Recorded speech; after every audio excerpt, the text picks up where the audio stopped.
L'Église chrétienne Maranatha est présente dans des nations de tous les continents de la planète, des églises des pays dans les trois Amériques, Europe, Afrique, Asie et Océanie, connectées par la même doctrine, par la direction du Saint-Esprit de Dieu et unies par la parole vivante.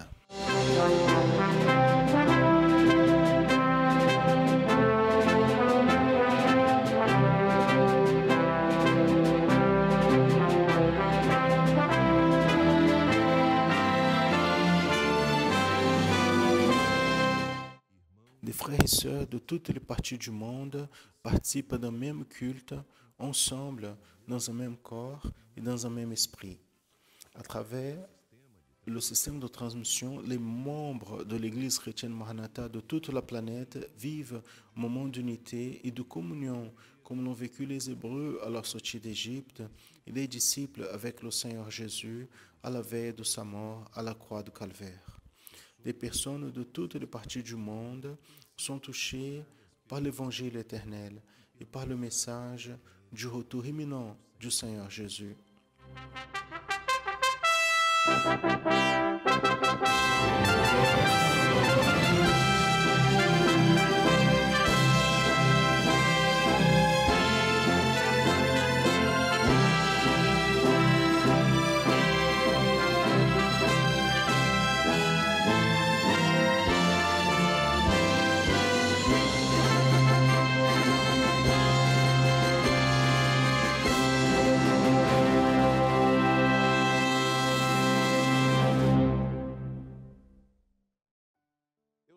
Je salue à tous dans la paix du Seigneur Jésus. Voici l'école biblique dominicale de l'Église chrétienne Maranatha. Et encore une fois, nous sommes ensemble. C'est une bénédiction parce que le Seigneur nous bénit à chaque dimanche. Ce dimanche matin, toujours ponctuellement à 10 heures du matin, nous entrons aussi nous commençons la programmation. Et vous qui êtes avec nous, vous qui avez reçu une invitation pour participer de ce culte, je veux vous dire le suivant. Vous qui avez reçu cette invitation, en ce moment que nous traitons des sujets doctrinaires, c'est quand vous apprenez plus sur la parole du Seigneur, sur la volonté de Dieu pour votre vie, le projet du salut, de ce que le Seigneur est en train d'effectuer, l'œuvre qu'il fait parmi nous. Je salue à tous ainsi dans la paix du Seigneur Jésus. Et nous allons maintenant commencer ce culte par la prière. Nous allons prier par le sang du Seigneur Jésus. Aux frères et sœurs de l'Église chrétienne Maranatha, j'invite à se mettre à genoux pour ce moment. Pour vous qui arrivez maintenant, si vous souhaitez naturellement, vous pouvez nous accompagner dans ce geste ou rester de la manière comme cela vous convient le mieux. Nous allons prier maintenant.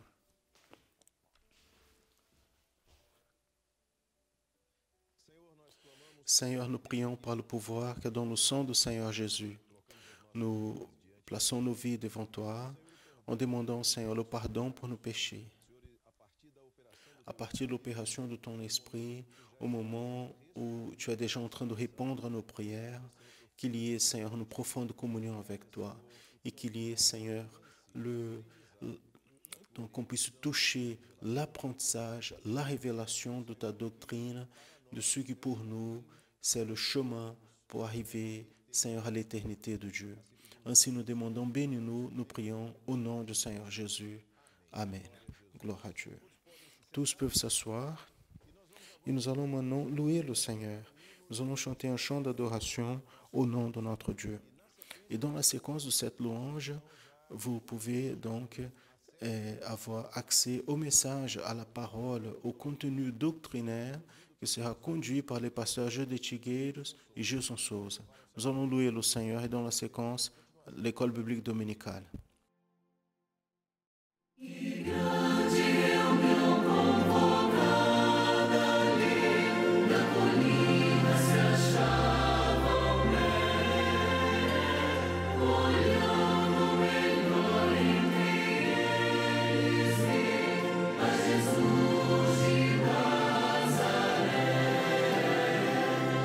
Céu em momentos tornar a ver.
Nous voulons saluer à tous les frères et sœurs dans la paix du Seigneur Jésus.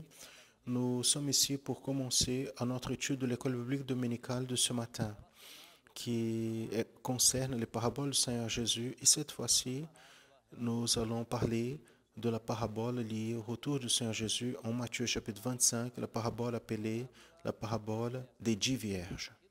Et nous allons donc rapidement situer ici l'endroit où se trouvait le Seigneur Jésus quand il a raconté cette parabole à ses disciples. Et nous allons pouvoir voir à l'écran ici rapidement cette localisation. Quand on voit la localisation géographique d'Israël à l'époque du Seigneur Jésus, le Seigneur Jésus se trouvait à la fin de son ministère. Il avait quitté la région de la Galilée et est allé en direction de la Judée. Il avait comme destination finale Jérusalem. Et dans la carte, nous pouvons vérifier la dernière ville avant d'arriver à Jérusalem. Le Seigneur Jésus est passé, a été la ville, selon les écrits bibliques, la ville de Jéricho. Là, nous pouvons voir cette ville de Jéricho en voyant ici le chemin que le Seigneur va faire de Jérusalem vers Jérusalem en partant de Jéricho. Pour rappeler que ce chemin est le même chemin que le Seigneur parle dans la parabole du bon samaritain que nous avons étudié la semaine dernière. Mais cette fois-ci, le Seigneur il quitte physiquement Jéricho et va à Jérusalem selon les textes de la parole du Seigneur décrit. Et là maintenant nous pouvons voir dans l'image, dans le désert de la Judée, ce chemin était une ancienne route romaine située dans le désert de Judée et passait par des chaînes montagneuses appelées Watchkelt. Et en arrivant à Jérusalem, le Seigneur Jésus va directement vers le temple de Jérusalem. Nous pouvons voir l'approximation dans la carte. Donc, en s'approchant de la région de Jérusalem, où il y a le mont des Oliviers, nous pouvons voir la région entre le mont des Oliviers et le mont Sion, où se trouve le temple de Jérusalem, naturellement occupé aujourd'hui par une mosquée. Le Seigneur Jésus va entrer dans le temple et va parler à ses disciples. Il va tout d'abord expulser ceux qui vendaient dans le temple. Il va se diriger vers le mont des Oliviers, où là, il va commencer la description du sermon appelé sermon prophétique du Seigneur Jésus en Matthieu 24. Et nous pouvons voir à partir le mont des Oliviers, la vue de Jérusalem, selon le Seigneur Jésus voyait ce jour quand il était en train de proférer à ses disciples le sermon prophétique. Donc voici une introduction rapide montrant la situation géographique où le Seigneur Jésus était quand il a proféré la parabole du chapitre 25 de Matthieu des 10 vierges. Avant de continuer, on va laisser au pasteur Jodetti quelques réponses à la question qu'il a posée liée à ceux qui étaient dans sa main, la dernière école dominicale, et cette question a été adressée aux enfants. Nous allons voir ici rapidement des réponses très courtes de quelques enfants qui ont répondu à cette question. Nous allons voir par exemple du Luxembourg, notre sœur Rebecca, un enfant, Yasmine, va poser la question dans sa langue du Luxembourg, elle va répondre en portugais. Nous allons ici au Brésil, l'État du Espírito Santo au Brésil, où Isabelle, un autre enfant, va donner une réponse rapide. Après, nous allons à l'État du Paraná, où à Francisco Beltrán, nous allons la réponse de Pedro. Aussi, une photo envoyée par Nathan de la classe d'intermédiaire de notre église de Vancouver au Canada. Et après, nous passons la parole au pasteur Jodetti. La paix du Seigneur Jésus, quel objet celui-ci, Rebecca? C'est une lampe, C'est une lampe. La paix du Seigneur. C'est intéressant, cette réponse très rapide. Nous pouvons répondre et même en train de parler le mot lampe. Voilà la photo.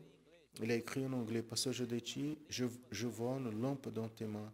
Regarde, moi aussi j'ai une lampe ici avec une autre. La paix du Seigneur. Nathan Guilherme de l'église de Vancouver. La parole Pasteur Jodetti. Très bien, mes frères et sœurs, la paix du Seigneur. nous remercions encore une fois la participation de tous nos frères et sœurs à l'école biblique dominicale ce dimanche. Et nous aimerions faire référence ici rapidement à l'œuvre à l'étranger. Il est vrai, les pays qui se déstaquent sont les mêmes, avec une différence. C'est que Portugal est arrivé aux 3e place, il était 4e, et il a passé 4e place cette semaine. Plus les États-Unis, Bolivie, dans la séquence Venezuela, République dominicaine, donc divers pays de l'Amérique centrale. L'Amérique centrale, c'est un exemple extraordinaire de participation et intérêt dans la doctrine de cette œuvre. Nous avons aussi des réponses venues de toutes les parties du monde, du Kazakhstan, Azerbaïdjan et d'autres républiques, des anciennes républiques de l'ancienne Union soviétique. Mais nous allons laisser ça un peu de côté parce que nous avons un sujet que j'aimerais que tous les frères et sœurs entendent. En revenant ici au travail des frères et sœurs, au groupe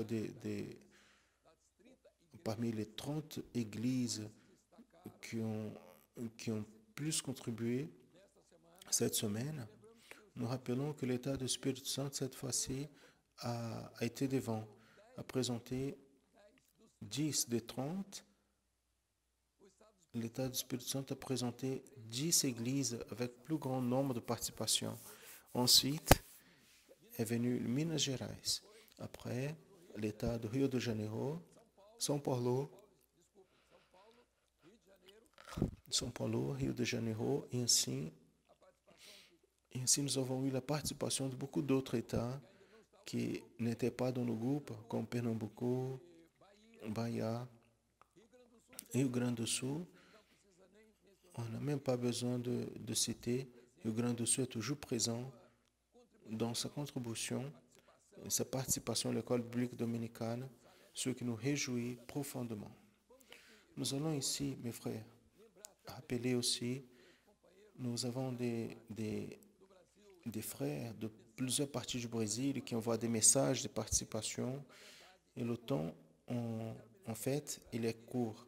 Mais je veux me rappeler ici des frères, un groupe des frères, de jeunes, des sœurs, enfants de la ville de Sete Lagoas, pasteur Wesley.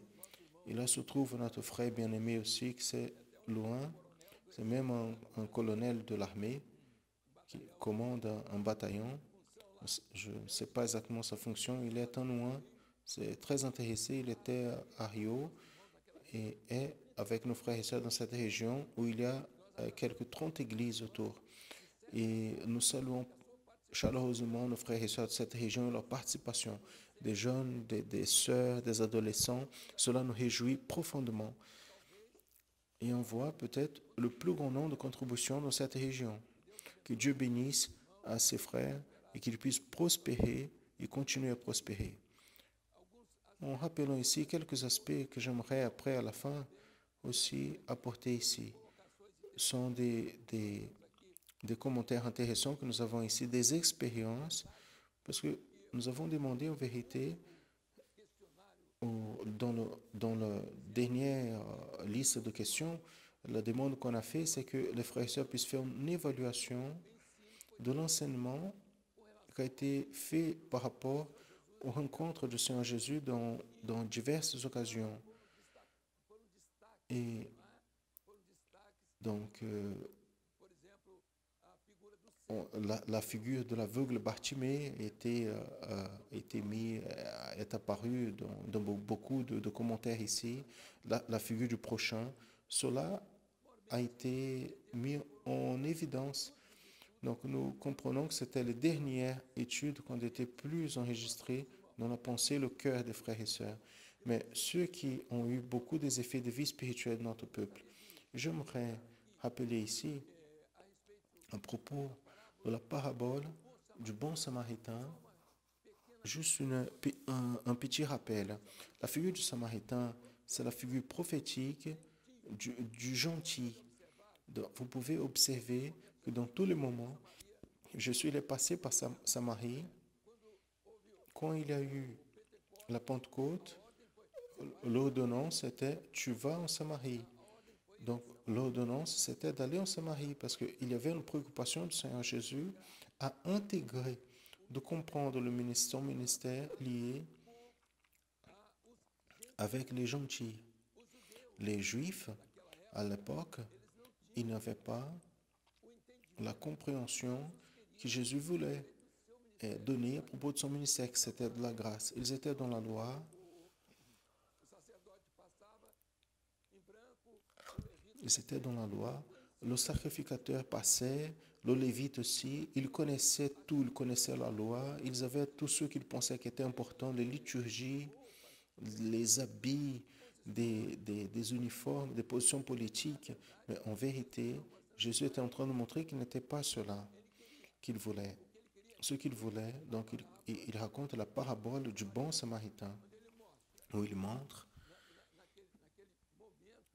en ce moment le besoin du soin avec les personnes, avec ceux qui sont au bord de chemin. Donc, 4 choses sont mises en évidence. D'abord, l'huile. Quand l'homme était malade au bord du chemin, demi-mort, le samaritain l'a pris et lui a apporté le remède dont il avait besoin. C'est le remède que le pécheur a besoin. C'est le remède dont ceux qui sont au bord du chemin ont besoin.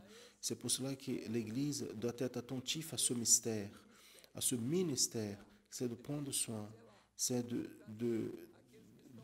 d'avoir la compassion, d'apporter ceux qui sont malades pour être guéris, et spécialement les malades spirituels. Et quand il met l'huile, il est en train de parler de la mort de Jésus.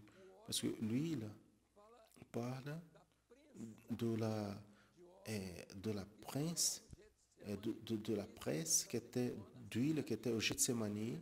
Il y avait une presse qui pressait les olives d'où sortait l'huile. C'est là que Jésus, la nuit de l'angoisse, il a prévu, il a senti sa douleur et sa mort.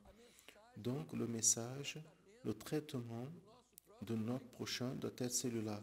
Jésus est mort, mais au même instant, la grande victoire, Jésus est ressuscité, c'est le vin, c'est la joie, c'est la vie spirituelle, c'est le baptême du Saint-Esprit, ce sont les dons spirituels.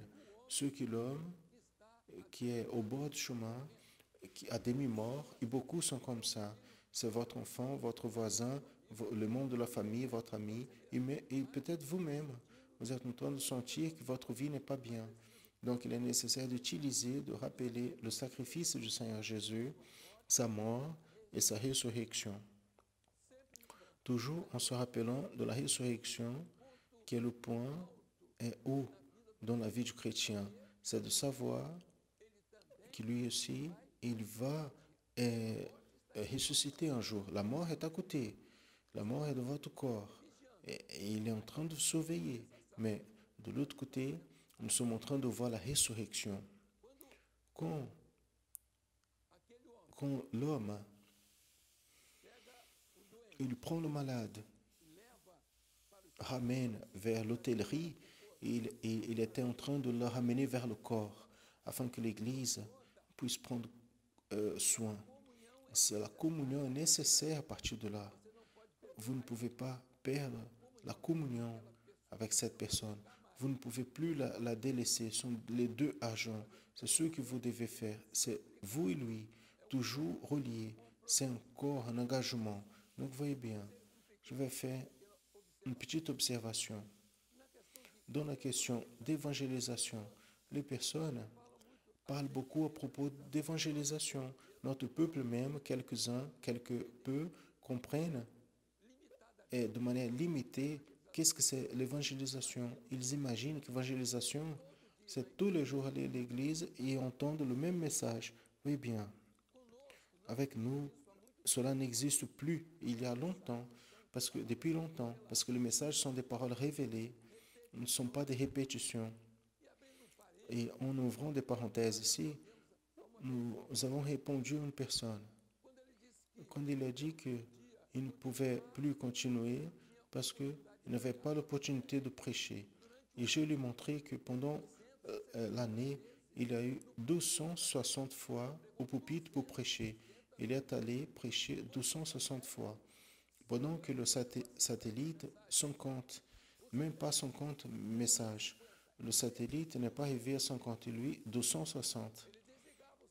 Il coupait le satellite, mais il prêchait. Et des 100 membres que l'Église avait en 2 ans, elle avait 90 après.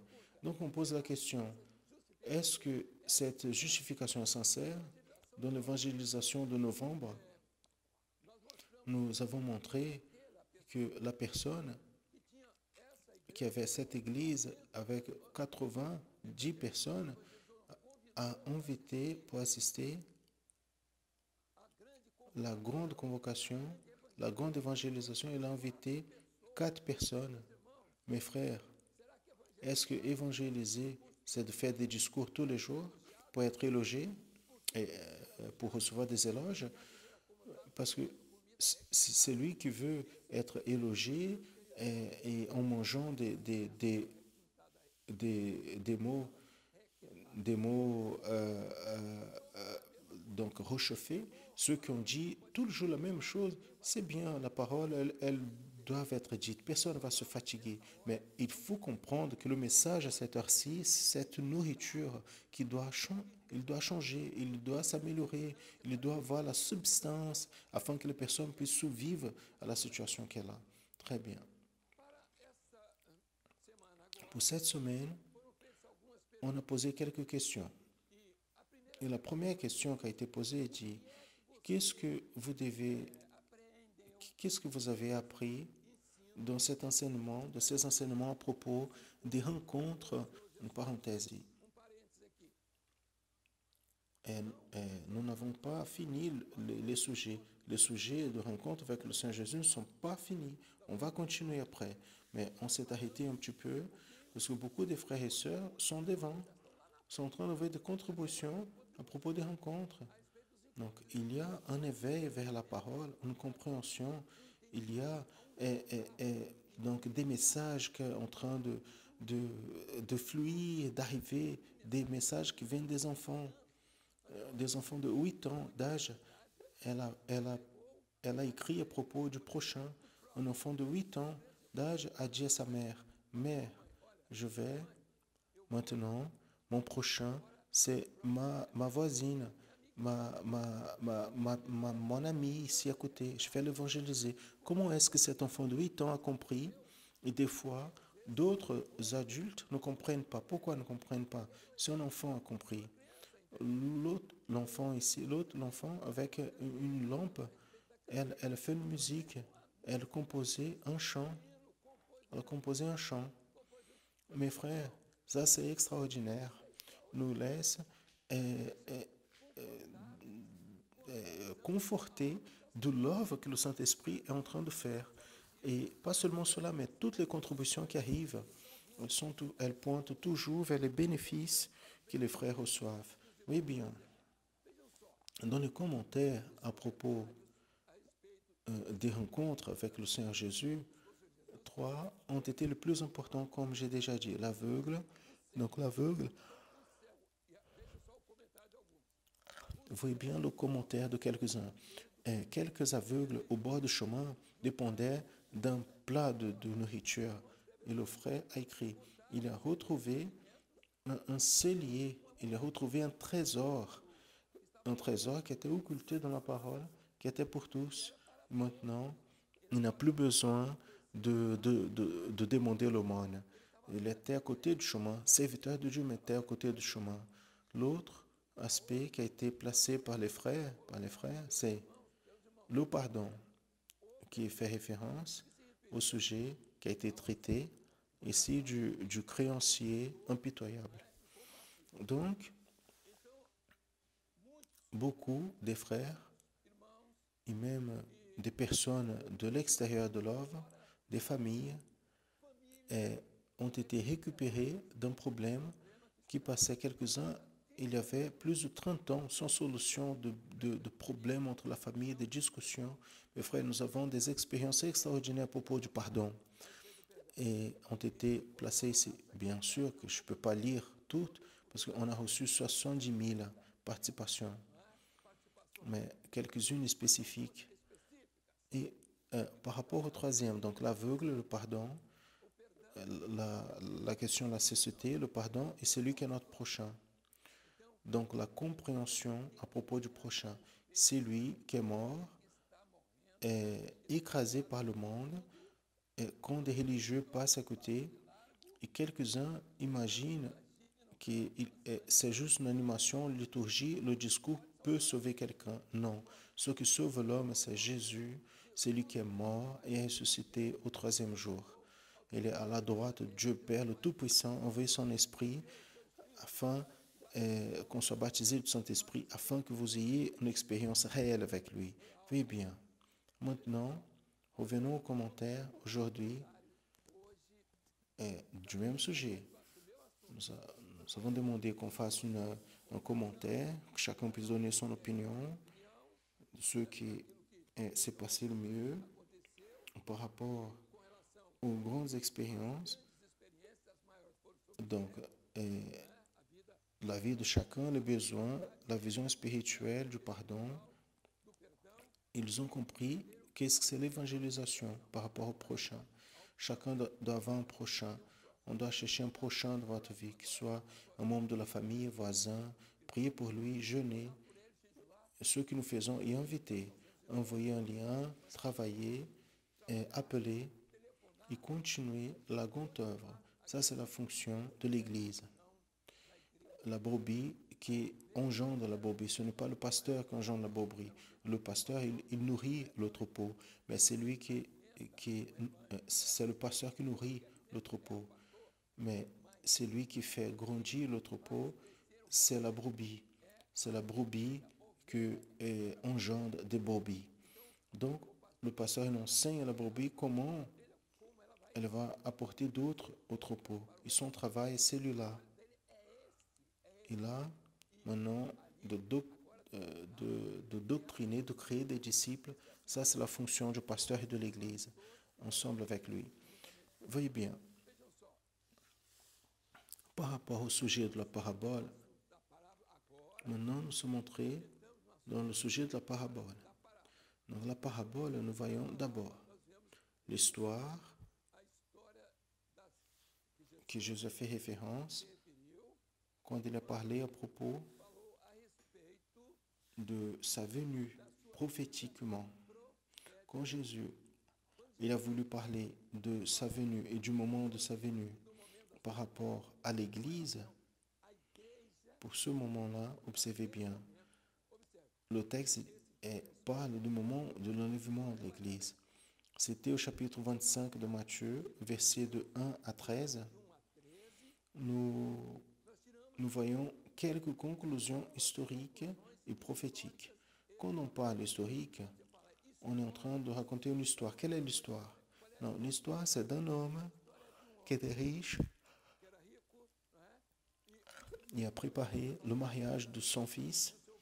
Il montre les conditions de ce mariage. Ce qui s'est passé, se passait et se passe n'importe quel moment, n'importe quelle maison, n'importe quelle famille. Donc c'est un mariage, ça c'est historique. Mais le prophétique, donc on va voir, le fiancé est Jésus, la fiancée est l'Église. Ça, là c'est le prophétique. Les prérequis pour entrer à la fête maintenant, offerts par le père de fiancé, c'était lesquels? Donc, vous avez été invité, un exemple. Vous avez été invité par le père du fiancé pour faire partie de la fête. La première chose, c'est ça. L'invitation du père de fiancé. Sans l'invitation, on ne peut pas entrer dans la fête. Il y a eu l'invitation du père du fiancé. Deuxièmement, le fiancé, le père du fiancé offrait des habits pour chaque participant. Pourquoi? Parce qu'il voulait que les personnes qui venaient, il restait beaucoup de temps dans la maison.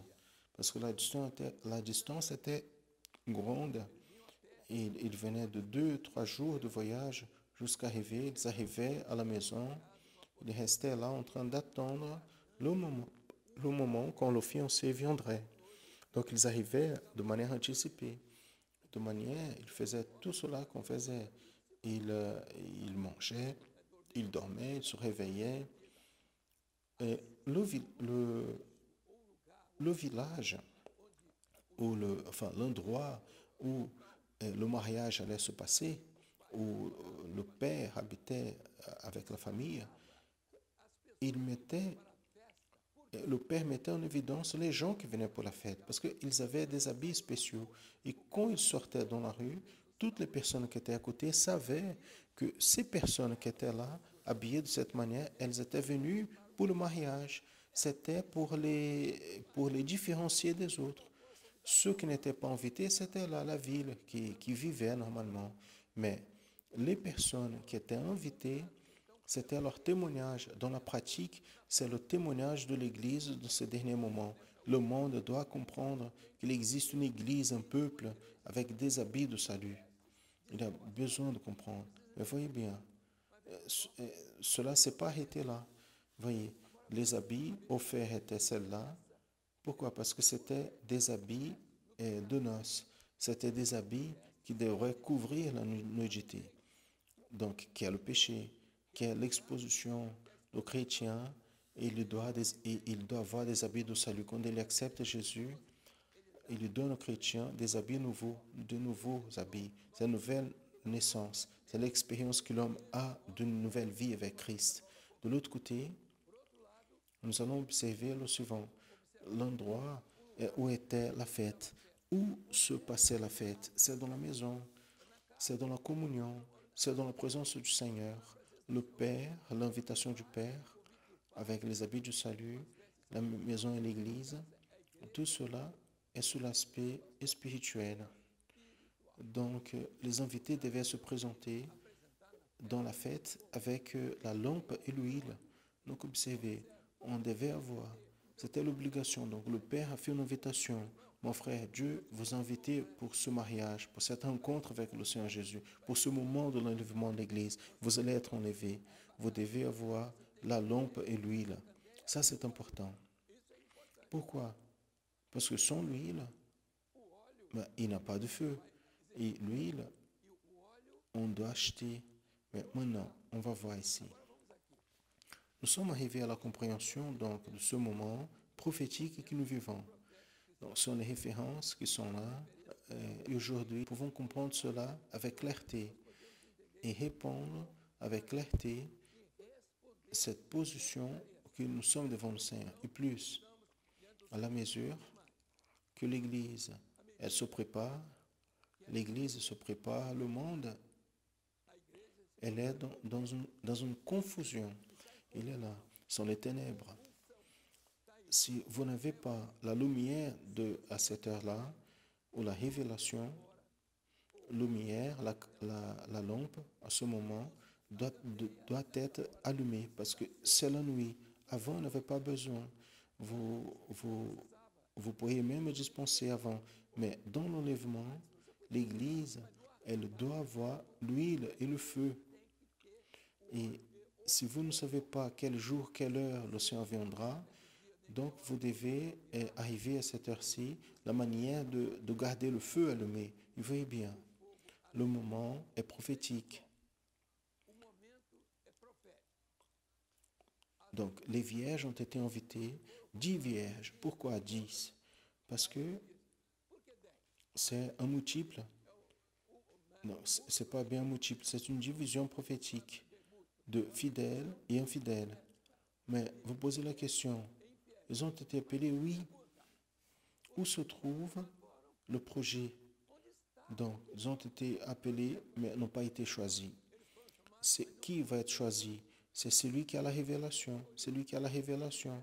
Si Jésus veut se révéler maintenant, parce qu'il est le fiancé, observez bien, il est le fiancé, il veut se révéler. Et vous n'avez pas la lampe, vous devez se révéler aussi. Vous devez réfléchir dans votre visage la lumière de la révélation. Sinon, vous allez arriver à la porte et il va vous dire, je ne vous connais pas. Pourquoi? Parce que la lampe, La lampe, elle devrait illuminer le visage. Parce qu'il n'existait pas une lumière pour illuminer tout le monde. Chacun devait avoir sa lampe, son huile. Maintenant, vous voyez bien, si l'huile a manqué, la lampe, c'est c'est la boue, c'est l'homme, c'est la sœur qui m'a envoyé, donc l'enfant qui m'a envoyé l'observation qu'elle a faite. Elle a parlé à sa mère à propos du sujet. Elle a ramené à l'école. Elle a parlé à sa professeure. Imaginez un enfant de 6 ou 8 ans qui fait un cours à professeur sur la lampe. La professeure a appelé la mère pour demander qu'est-ce que c'était ça. Et la mère lui a expliqué.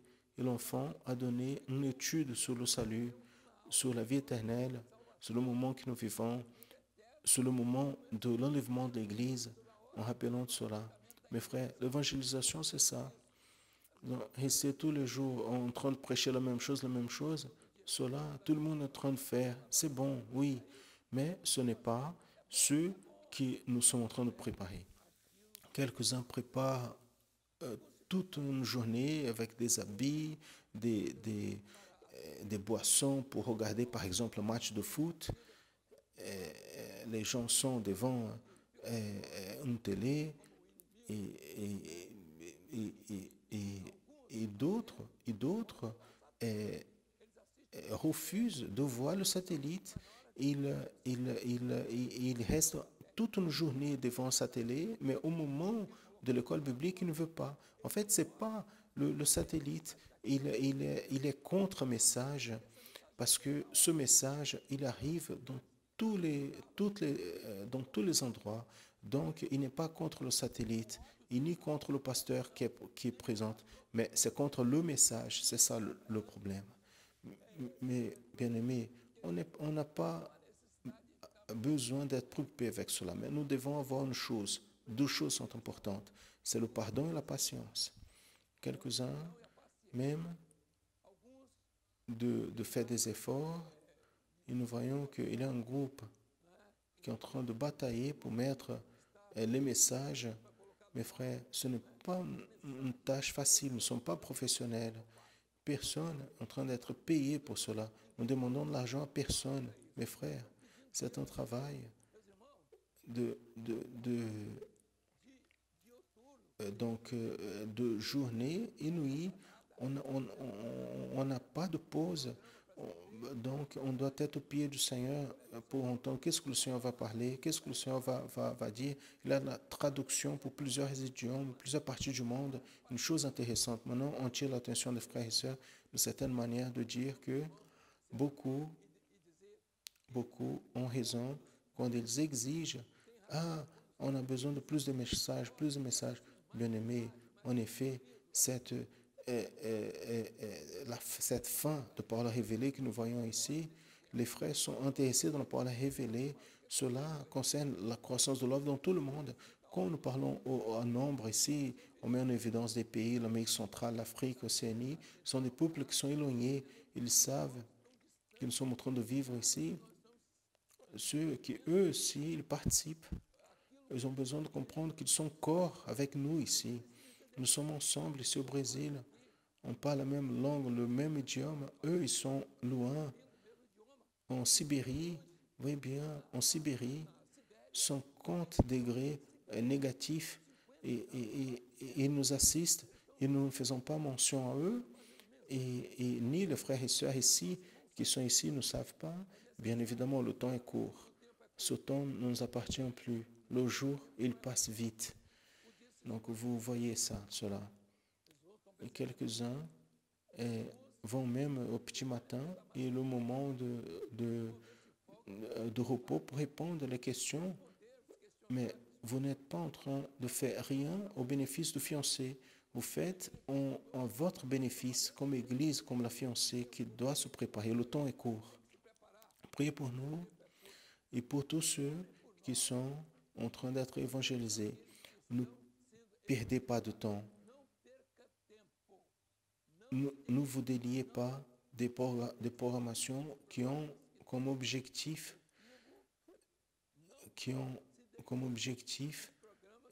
renier la foi. Consultez le Seigneur si Dieu se plaît. On voit votre pensée, votre maison est détruite par des personnes qui n'ont pas de messages. Cette semaine, il y a un de ces véhicules. Nous sommes dans un tunnel sans sortie. Je pose la question, c'est ça? Ça, c'est un message de quoi? Et je pose la question, nous sommes satisfaits avec cela? Nous avons des réponses. Nous n'avons aucun trou ici, et aucun tunnel bouché. Nous avons une sortie qui c'est le Seigneur Jésus. Il n'a pas de tunnel bouché. Il a un chemin. Et Jésus est le chemin qui est ouvert pour le salut. Que Dieu bénisse aux frères et sœurs. Et la nuit, nous serons ensemble. Et la prochaine semaine, le 5, nous allons voir le grand séminaire pour tous. Nous allons nous préparer. Nous allons inviter les amis, ceux qui sont vaccinés déjà. Nous allons faire un grand travail dans ce temps. C'est un séminaire de 14h à 18h au Brésil, dans les maisons, dans les temples. Ceux qui sont déjà vaccinés, il est possible d'ouvrir d'ici peu pour ceux qui sont déjà vaccinés, puissent aller au temple. Le satellite va fonctionner, tous les moyens de communication. Que Dieu bénisse les frères et sœurs. Nous allons continuer dans cette grande bataille, en évangélisant, en sauvant des vies pour la gloire du Seigneur. Que Dieu bénisse à tous. Le pasteur Gilson va donner continuité à ce travail de ce matin. À tous, la paix du Seigneur. Amen, mes frères. Nous allons maintenant passer à nos réponses que les frères et sœurs nous ont envoyées à travers les vidéos. Et nous allons transmettre ici aux frères et sœurs ceux qui ont été les contributions pour l'école biblique dominicale. Et notre première contribution, elle vient exactement de notre première question qui est liée à... Donc, nous avons terminé avec la parole Bon Samaritain, la première étape des études sur les rencontres du Seigneur Jésus. Juste pour rappeler deux questions. D'abord, quelle a été la meilleure étude sur le sujet? La deuxième, quel a été le plus grand profit pour votre vie spirituelle? Soyez objectif et synthétique. Nous allons voir une réponse donnée par un pasteur. Il s'agit de l'expérience du pasteur Eduardo Rodrigues. Il est de notre église à Florianopolis. Le pasteur Eduardo Rodrigues est donc dans le champ militaire, mais il va donner une réponse sur son expérience. Mes frères et sœurs, la paix du Seigneur Jésus, l'école biblique dominicale du 16 mai 2021, la question que nous avons trouvée plus importante, plus profonde parmi les paraboles, toutes les rencontres que Jésus a faites avec des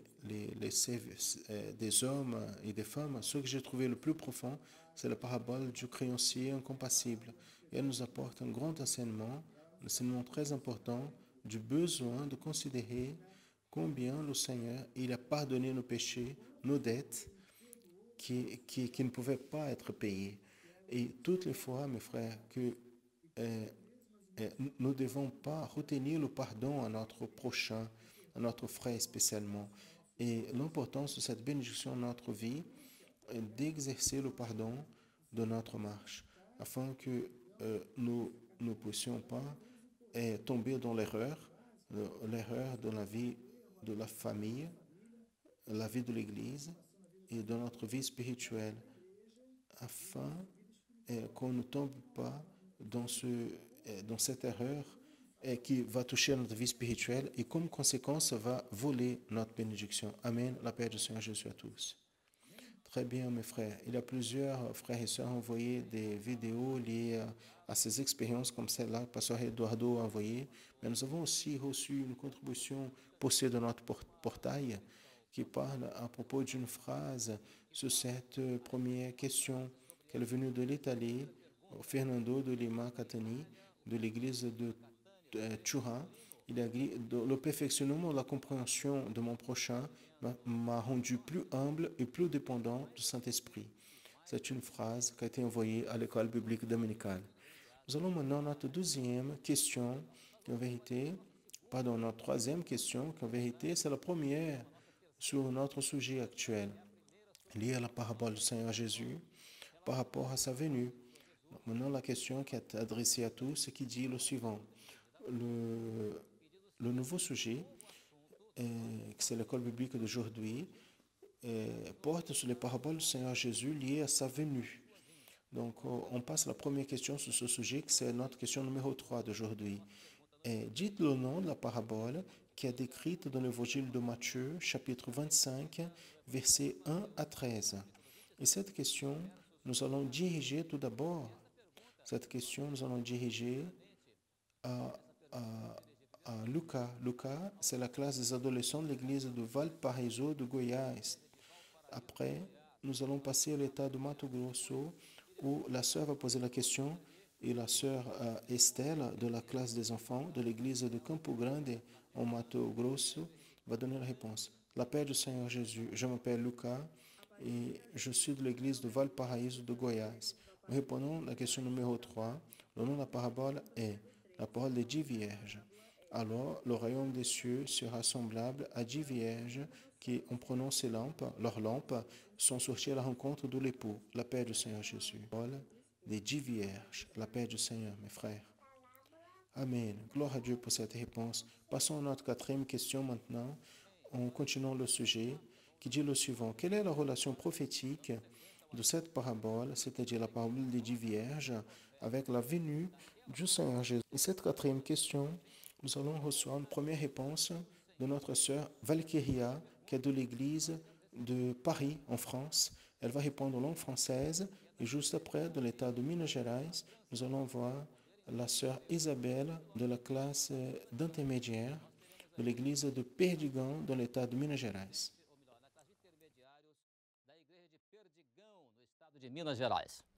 Frères et sœurs, la paix du Seigneur Jésus, dans le groupe de dames de l'Église de Paris, nous concluons que la parabole met en évidence trois principaux points prophétiques, entre autres.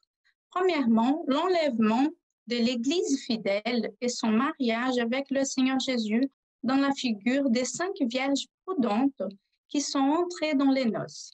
Deuxièmement, la responsabilité du salut en sanctification était individuelle, dans le fait que chaque vierge avait sa propre lampe remplie d'huile. Troisièmement, l'avertissement à l'Église dans ces moments du bientôt, dans le fait qu'à minuit, on a entendu les cris « Voici l'époux, sortez à sa rencontre ». La paix du Seigneur. Nous devons être toujours en vigilance parce que nous ne savons ni l'heure ni le jour que Jésus va revenir. Veillez donc, car vous ne savez ni le jour ni l'heure où le Fils de l'homme viendra. Matthieu 25, 13. La paix du Seigneur Jésus. Amen. Gloire à Dieu. Nous allons voir maintenant une phrase qui a été envoyée aussi par rapport à cette question, une contribution envoyée par nos frères. Tout d'abord, de Ceará, notre frère José Flávio Cavalcante de Souza de l'église de São Cristóvão, au Ceará. Il a envoyé la phrase. Le fiancé est aux portes pour venir chercher sa fiancée. Nous devons être vigilants dans ce monde bientôt. Très bonne contribution, notre frère. En passant maintenant à notre dernière question, nous allons diviser en deux parties. Cette question est divisée en deux parties. C'est la 5e question qui dit quels étaient les prérequis pour entrer dans la fête.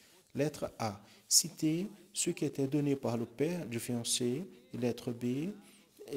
Qu'est-ce que les invités devraient présenter pour entrer dans la fête. Passons maintenant à la lettre A. Elle sera répondue ici par notre frère Daniel Gonçalves, en língua portugaise. Il va nous parler de l'église de Porto, au Portugal. En réponse à la question numéro 5A, j'aimerais laisser le commentaire suivant. Le Père, en ce moment, invite à tous, en offrant à Jésus l'expérience du salut. En diverses expériences données par le Saint-Esprit, va être reconnu par le fiancé et va entrer dans les noces pour ce merveilleux mariage. Le Père invite, donne les habits et la condition pour entrer dans la fête. Très bien. Avant de passer à la réponse à la question B, nous avons ici une contribution aussi qui a été envoyée sur le portail, à travers notre portail, notre frère Ronildo et Marcos Nogueira de l'église de Vila Celeste 1 à Ipatinga, dans l'état de Minas Gerais. Il nous a dit, pour entrer dans la fête, l'église a besoin de vigilance, de se préparer, onction, remise, grâce, communion et corps pour le mariage. Très bien placé par notre frère. Nous pouvons passer maintenant, dernière partie, lettre B de notre 5e question qui dit qu'est-ce que les invités devaient présenter pour entrer dans la fête? Et pour donner cette réponse, nous allons compter maintenant avec notre sœur de la classe d'enfants de l'église de Praia Grande. Elle s'appelle, il y a eu une faille ici, notre sœur, elle va répondre et vous allez pouvoir voir ici la réponse d'un enfant liée à cette question. Nous allons entendre la paix du Seigneur. Qu'est-ce que les invités devraient voir pour entrer dans la fête? La lampe et avec l'huile. Amen. La paix du Seigneur. Amen. Gloire à Dieu. Notre réponse a été donnée. Nous avons encore une phrase qui a été envoyée par notre sœur, le sœur Jefferson Ferreira d'Oliveira, de l'église Castelo Branco 2, dans l'état de Espírito Santo, où il dit la lampe, comme type de l'homme, est fait de la boue. Et l'huile, l'onction de l'esprit. Et le feu de l'esprit, c'est l'agent purificateur. Très bien placé par notre frère. Loué soit le nom du Seigneur. Gloire à Jésus. Nous aimerions encore, mes frères, avant de passer maintenant à la prière pour les enfants, nous aimerions recommander ici, faire quelques recommandations. L'orientation du Seigneur qui a dit, on ne doit pas perdre du temps et déconnectez-vous des programmations qui ont comme objectif de détruire la foi. Consultez le Seigneur si Dieu se plaît de voir votre pensée et même votre maison divisée et détruite. Une troisième recommandation, enlevez votre participation, excluez vos noms de ces sites. Très bien. C'est une recommandation que nous avons reçue ici pour transmettre à nos frères et sœurs de l'Église. 3 recommandations. Pour finir donc cette partie, on va prier pour nos enfants intermédiaires et adolescents. Nous pouvons maintenant prier au Seigneur. Elles vont se mettre devant le Seigneur pour recevoir la prière dans la position des mains. Prions. Seigneur, notre Dieu et Père, nous prions à toi par le pouvoir du sang du Seigneur Jésus. Et nous demandons une bénédiction maintenant que le Saint-Esprit puisse opérer dans la vie de nos enfants intermédiaires et adolescents, en les aidant, Seigneur, à continuer participant de l'école biblique dominicale, en écoutant, en comprenant et en ayant comme résultat de la vie spirituelle de tes enfants. Nous prions aussi pour les enfants de 0 à 3 ans d'âge dans leur classe et qu'ils puissent apprendre ta parole en assimilant ton enseignement. Nous demandons une bénédiction aussi, Seigneur, pour les enfants qui sont dans les ventres de leur mère, les sœurs qui sont enceintes. Seigneur, garde, protège tes servantes de tout mal. Nous demandons aussi une bénédiction pour nos sœurs qui enseignent aux enfants le chemin du Seigneur. Prends dans tes mains chaque professeur en rendant capable par ton Saint-Esprit. Nous prions, demandant ainsi au nom du Seigneur Jésus. Amen. Amen, mes frères. Nous saluons les enfants intermédiaires et adolescents et tous ceux qui nous assistent dans la paix du Seigneur Jésus. Nous allons continuer notre étude sur Bible, la parole de Dieu.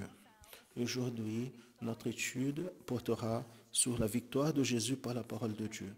Je vous invite à lire avec moi un texte qui se trouve dans l'évangile de Matthieu, au chapitre 4, au verset 4, qui nous dit, lui, en répondant, il a dit, il est écrit, l'homme ne vivra pas de pain seulement,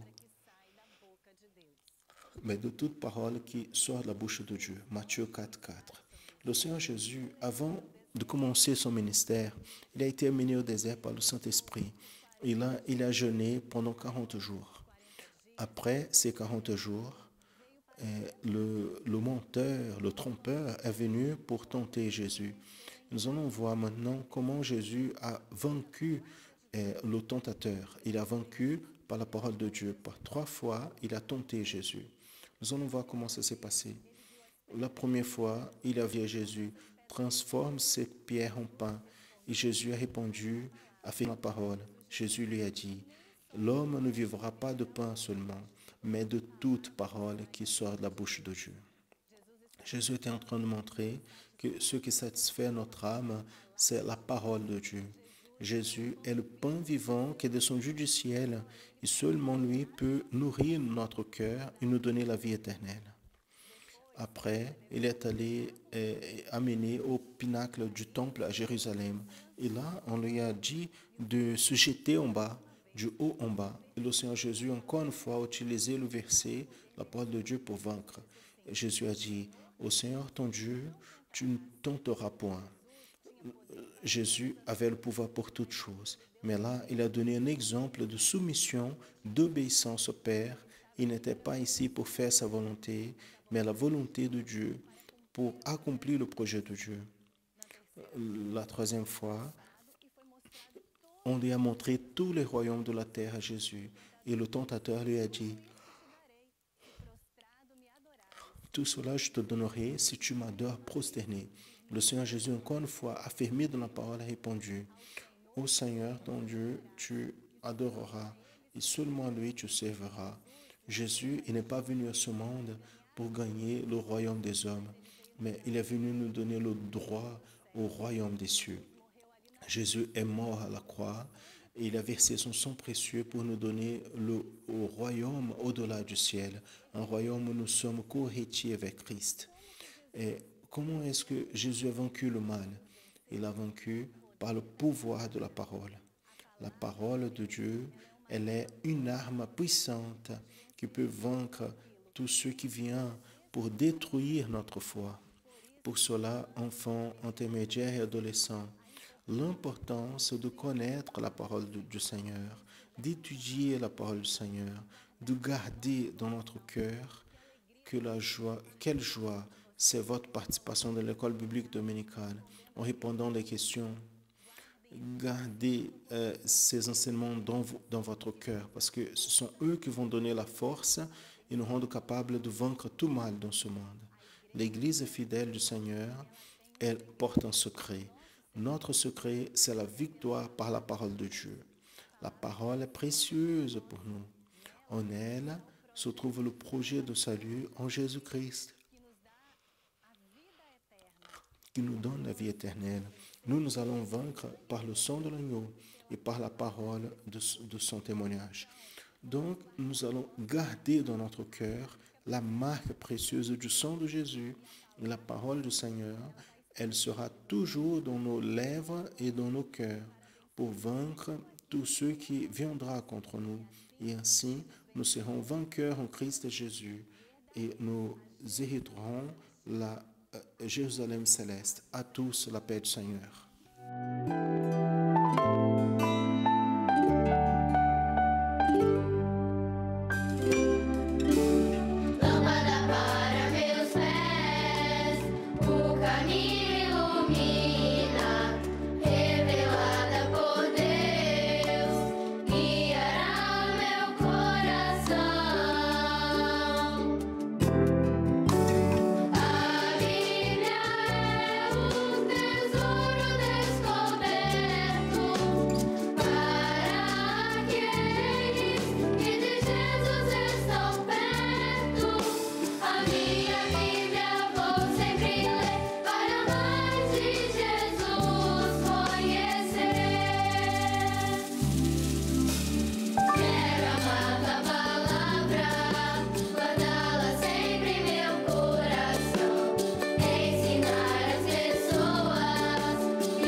Je salue à tous, et spécialement nos enfants bien-aimés, intermédiaires et adolescents, dans la paix du Seigneur Jésus. Nous sommes en train d'apprendre de manière simplifiée la louange Dans l'Express, nous voyageons pour le bon pays de lumière et notre passeport est le nom de Jésus. Gloire à Dieu. Jésus, il reviendra pour nous chercher. Amen. Dans l'étude précédente, je vous ai enseigné, j'ai enseigné à ceux qui jouent de la flûte. Je sais qu'ils s'entraînent beaucoup. C'est très bien. Aujourd'hui, on va apprendre dans la mélodica. Amen. Voici la position, l'endroit correct de toutes les notes que nous allons utiliser dans l'introduction simplifiée.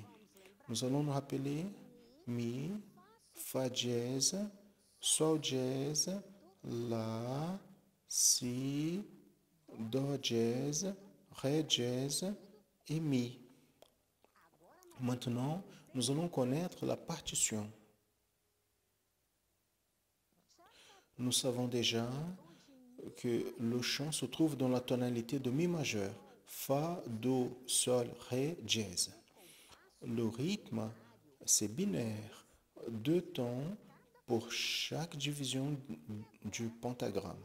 Maintenant, je vais lire toutes les notes qui correspondent au temps et je vais expliquer. Nous allons commencer avec l'accord Mi, La. Nous avons déjà appris que accord, c'est 2 notes jouées au même instant. Donc nous allons faire Mi, La au premier ton. On va retenir. Après, on va avoir une pause. Le ton du de la 10e division. Donc, regardez, la même chose va se répéter. Mi, La en accord. Et après, nous allons voir une pause. Maintenant, c'est le moment où on va accélérer. Ces 2 premiers accords sont les sons du train, le premier et le deuxième. Maintenant, le train va accélérer, c'est la période de pause. Et viendra le piwi, les notes Mi, Ré, Mi. Cette note Ré, dièse, c'est une double croche, vous voyez, c'est très rapide. Après, la note Si va venir. Sol, Sol, Sol, Sol, Fa, Sol, Sol, Sol, La, La, La, La, Do. Une pause de croche. Do, Si, Si, Sol, Si, Si. On retient un peu. Regardez le carillon de double croche. C'est très rapide aussi. La, La, Sol, Sol, Fa, Fa, Mi, et on retient un petit peu et après une pause. Maintenant, je vais exécuter sans jouer dans le mélodica afin que vous puissiez observer. L'accord de La, un autre accord de Mi, La. Nous allons faire le piwi. Mi, Ré, Mi. Le 3e doigt aussi dans le Si. Si, Sol, Sol, Fa, Sol, Sol, Sol, La, La, La, La, Do, Do, Si, Si, Si, Sol. On revient. Si, Si, La, La, Sol, Sol, Fa, Fa, Mi. Maintenant, nous allons jouer cette première fois doucement.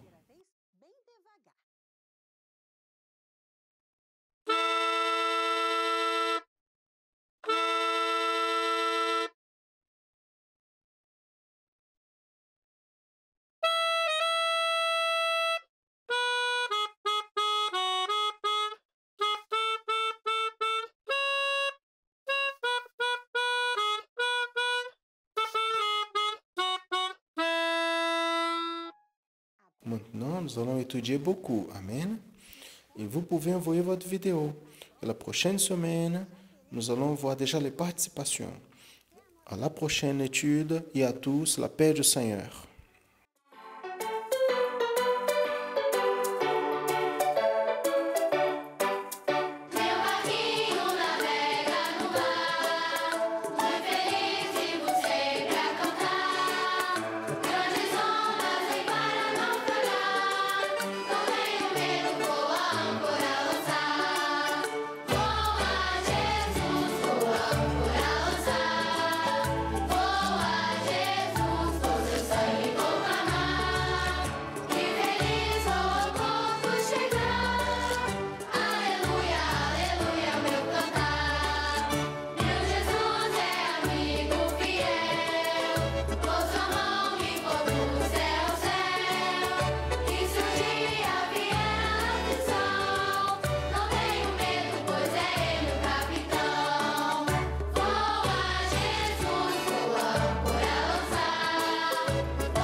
Gloire à Jésus, loué soit le nom du Seigneur. Très bien, mes frères. Maintenant, nous allons passer aux questions pour la prochaine école biblique dominicale. Nous allons déjà passer ici, afin que les pasteurs puissent travailler ensemble avec leurs églises. Nous allons apporter ici une série de questions et les pasteurs vont les 6 premières questions mettre en adéquation avec l'objectivité des enfants, des questions, les enfants intermédiaires, adolescents, les dames. Les pasteurs vont travailler dans ce sens dans leurs églises. La première question pour la semaine prochaine, nous avons comme test de base l'évangile de Matthieu au chapitre 25, versets de 1 à 13.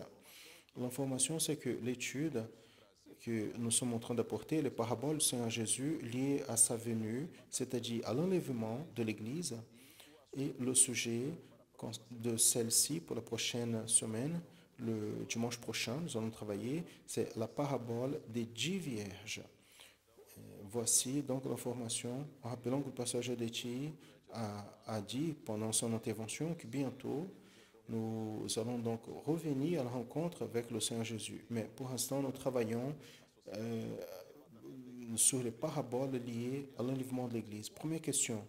Quel est le sens historique et prophétique des habits offerts aux invités par le père du fiancé? Donc ça, c'est la question. Les pasteurs vont donc adapter dans ces églises. La prochaine question, dans la parabole des 10 vierges, nous comprenons qu'elle fait référence aux vierges comme la fiancée, qui est l'église qui était invitée pour la fête des noces. On demande la question est divisée en 2 parties. A.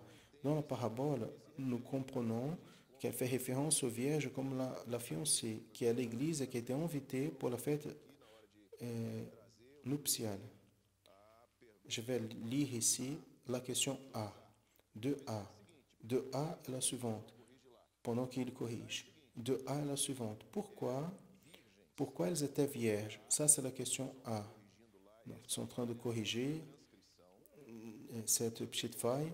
Deuxième question, je vais reprendre ici afin que tout le monde puisse comprendre. Dans la parabole, nous comprenons qu'elle fait référence aux vierges comme étant la fiancée et que cette fiancée, c'est l'église qui était invitée pour les noces. Question A. Pourquoi elles étaient vierges? Ça, c'est la question A. Nous allons aussi divulguer largement dans nos réseaux sociaux, le groupe WhatsApp et aussi dans le portail pour le pasteur. La question B, la partie B, voici, c'est corrigé. Pourquoi elles étaient vierges, A et B? O que signifie le numéro 10? O que signifie, donc vous voyez ici, qu'est-ce que signifiait le numéro 10? C'est-à-dire, l'Église est composée des hommes et des femmes. La parabole prophétiquement fait référence à l'Église comme vierge de sexe féminin. Donc, c'est de manière claire, le numéro 10 a une signification prophétique. Ici, il y a une affirmation. L'Église est composée des hommes et des femmes. Et la parabole prophétiquement fait référence à l'Église comme vierge, qui est du sexe féminin. Les 10 vierges. Donc, la question numéro 3. Question numéro 3. Par rapport à la rencontre, lettre A. Combien de vierges ont entendu un cri ou un avertissement et combien se sont levées et ont préparé leurs lampes? Donc c'est clair, c'est objectif. La partie B, expliquez. Expliquez la réponse que vous allez donner à la partie A. Et la partie C, et qu'est-ce qui leur a manqué? Dans la lecture que vous allez faire, vous allez identifier qu'est-ce qui a manqué dans cette situation qui est présentée ici. Donc, passons à la 4e question. 4e question, par rapport aux désignations A. Quel a été le nom donné par le Seigneur Jésus aux vierges qui n'ont pas eu de l'huile, avaient de l'huile réservée? Quel était le nom? Vous vous rappelez quand nous avons parlé sur les adjectifs? Qu'est-ce que c'est un adjectif? C'est la manière par laquelle tu qualifies quelqu'un. C'est la même chose. Quel est le nom donné par le Seigneur? Quel adjectif le Seigneur a utilisé pour les vierges qui n'avaient pas de l'huile réservée. B. Quelle est la proportion entre folle et prudente? C'est simple celle-là, mais voilà, c'est pour que vous puissiez répondre. Cinquième question. La parabole proférée par le Seigneur Jésus faisait référence à l'Église ou au monde? Donc, question claire aussi, directe. Question numéro 6. Voici une leçon pour le monde ou pour le chrétien?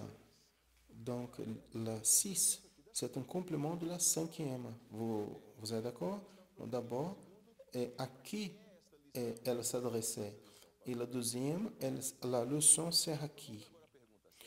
Passons à la question 7. Mais la question doit être dirigée aux ouvriers, exclusivement aux ouvriers. La question, elle est divisée en deux parties. Par rapport à l'application de la parabole, lettre A, quel est le nom prophétique qui est donné dans nos jours et qui fait référence à la lumière de la lampe? La partie B, pourquoi la lumière allumée maintenant dans ce temps? Donc, une association, la signification de la lumière, quel est le moment avec le monde que nous vivons? Voici les questions pour le week-end prochain. Les pasteurs vont travailler avec ces églises et je reprends d'ici peu dans le groupe de WhatsApp et aussi dans les réseaux sociaux. Nous allons divulguer tout ce contenu. Il est largement divulgué. S'il y a un doute quelconque dans cette présentation, vous puissiez avoir l'information, pas seulement le pasteur, mais nos frères et sœurs. Nous avons quelques annonces ici. La première annonce est le suivant. Nous avons eu une augmentation expressive.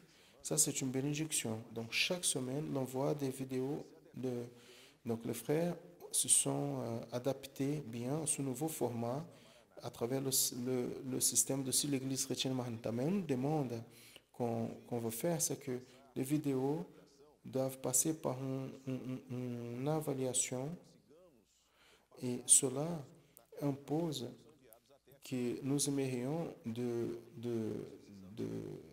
il nous impose de recevoir les vidéos jusqu'à jeudi midi, parce que sinon on n'a pas le temps d'évaluer. Mais en plus de cela, il y a une demande, c'est que les frères puissent écrire dans le champ nom, le nom de la personne qui est en train de parler. Des fois, il y a une vidéo de l'enfant et le père, au lieu d'écrire le nom de l'enfant, écrit son nom. Donc, ça, c'est le soin de mettre la vidéo de celui qui répond, celui qui parle dans la vidéo, qui apparaît dans la vidéo, afin qu'on puisse travailler.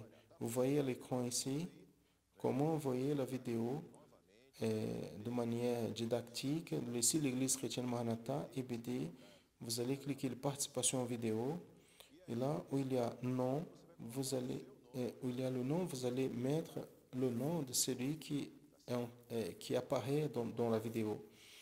Donc vous allez mettre là, vous allez mettre l'archive là, dans cette partie. Et vous pouvez, donc quelle est la question que vous répondez? Mettez le numéro, c'est la lettre A, B ou C. Donc il y a tout ici, c'est facile de comprendre. Vous allez cliquer dans ce bouton et la vidéo va monter. Nous avons une vidéo de test qui c'est une vidéo qu'on a mis comme un exemple. Après, vous cochez la case d'autorisation, vous envoyez votre vidéo et un message va apparaître en disant que la vidéo a été enregistrée, a été chargée. Il y a une indication. Le message va apparaître. Votre vidéo a été envoyée avec succès. Il va tomber ici dans notre système et nous allons donner séquence au processus d'évaluation. Le conseil presbytéral va évaluer la vidéo. Il y a un groupe de pasteurs qui travaillent dans ça. Donc la vidéo va être libérée pour être visualisée dans le site, dans le tvwebmanaim.com.br et aussi quelques-uns seront apportés pour notre programmation. Très bien. L'autre annonce qui doit être bien enregistrée ici, comme le passage de Thiadi, c'est le séminaire le prochain 5 juin. 5 juin 2021, nous allons voir un séminaire, un samedi. C'est un séminaire spécial. Il sera transmis par notre canal YouTube. Il sera ouvert pour toutes les personnes qui souhaitent. Et la parole d'aujourd'hui, le pasteur Jodechi a apporté la parole sur l'évangélisation. Ça, c'est une manière d'évangéliser, inviter les personnes ou pour assister avec vous.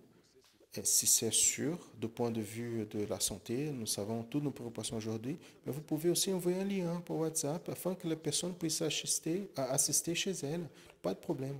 On va avoir un séminaire de 14 à 18 heures au Brésil.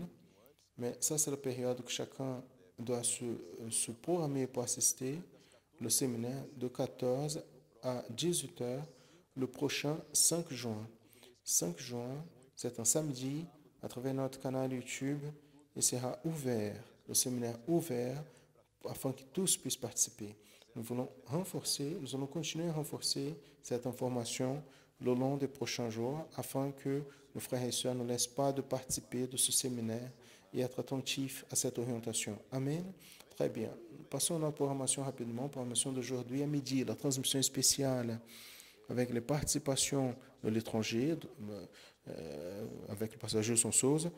Pardon. Je veux attirer l'attention des frères et sœurs de la région métropolitaine de Vitória. Pour Grande Vitória, la programmation commence à 13h30.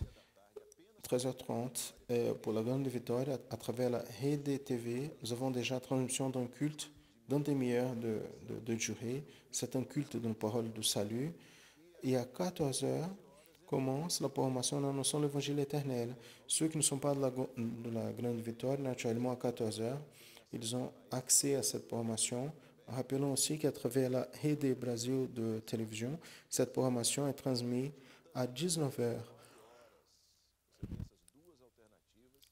Vous avez ces deux possibilités d'assister. Il y a une autre chaîne de télé, la Rede TV métropolitaine, à 19h. Vous avez donc ces deux possibilités de regarder à la télé la programmation en annonçant l'évangile éternel. Une programmation qui a une audience notable. Nous glorifions le Seigneur pour la portée de la parole du Seigneur. Aujourd'hui, à 15h, nous avons la transmission faite pour toute l'Église, qui est une complémentation. Quelques messages, quelques vidéos qui ont été envoyées pour l'école biblique dominicale, dont on n'a pas eu le temps de les passer ici. Donc, le pasteur Walter Barbo de Rio de Janeiro va conduire cette programmation et ces vidéos vont être présentées à cette occasion-là. Nous rappelons les frères et sœurs du culte du soir et nous rappelons la possibilité, voyez bien comment le Saint-Esprit nous appelle l'attention pour l'évangélisation. Vous voyez à l'écran un QR code. Si vous n'êtes pas encore familiarisé avec ce code, cherchez quelqu'un de votre église. Des fois, les personnes plus jeunes ont plus de facilité.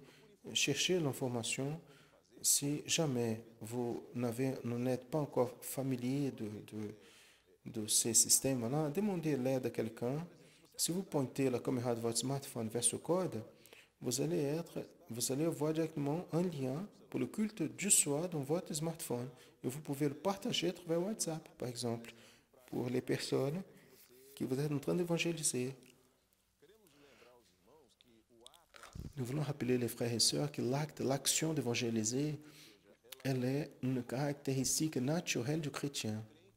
Le serviteur de Dieu, quand il reçoit du Seigneur la bénédiction, comme résultat de sa transformation, la transformation de son être, de son cœur, il évangélise. C'est naturel. Ce n'est pas quelque chose qu'on doit attendre quelqu'un de dire. C'est naturel, le serviteur de Dieu. Et le Seigneur donne toutes les ressources pour le faire, pour faire cela, évangéliser. Dans ce moment de pandémie, c'est celui-là. Vous pouvez pointer, vous allez avoir accès au lien, vous allez envoyer aux personnes que vous connaissez, afin que le soir à 20h, ces personnes puissent assister au culte de l'Église chrétienne Maranatha sur YouTube. Une parole, un message de la part du Seigneur est donné à ceux à qui nous aimons l'opportunité de vivre la bénédiction que nous vivons. Et nous ne pouvons pas perdre cette opportunité. Amen. Nous rappelons aussi que nous sommes dans une action, dans un moment où nous sommes en campagne. afin que le plus grand nombre possible de personnes puissent s'inscrire dans notre canal YouTube. Pourquoi cela est important?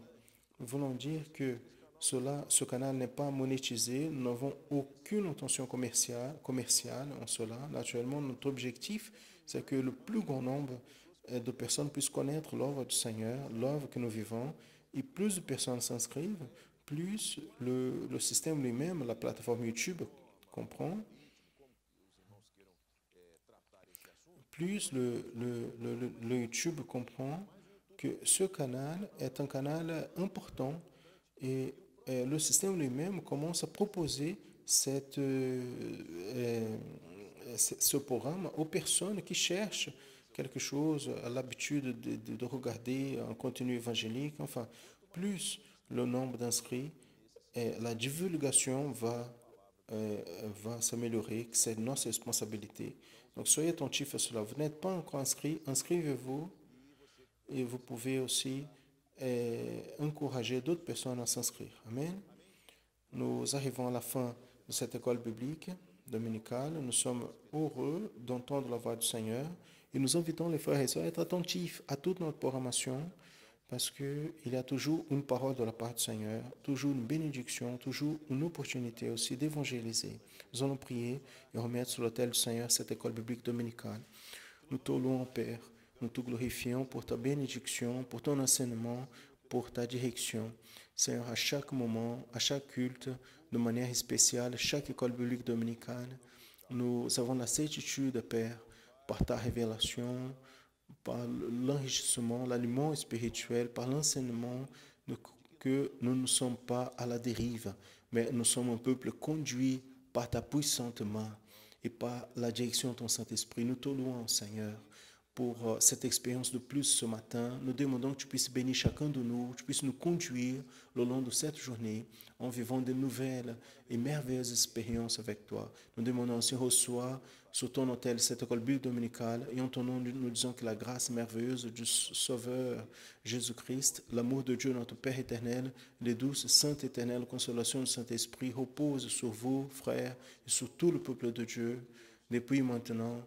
Amen. Amen. La paix du Seigneur Jésus, que Dieu bénisse à tous, un bon dimanche à tous.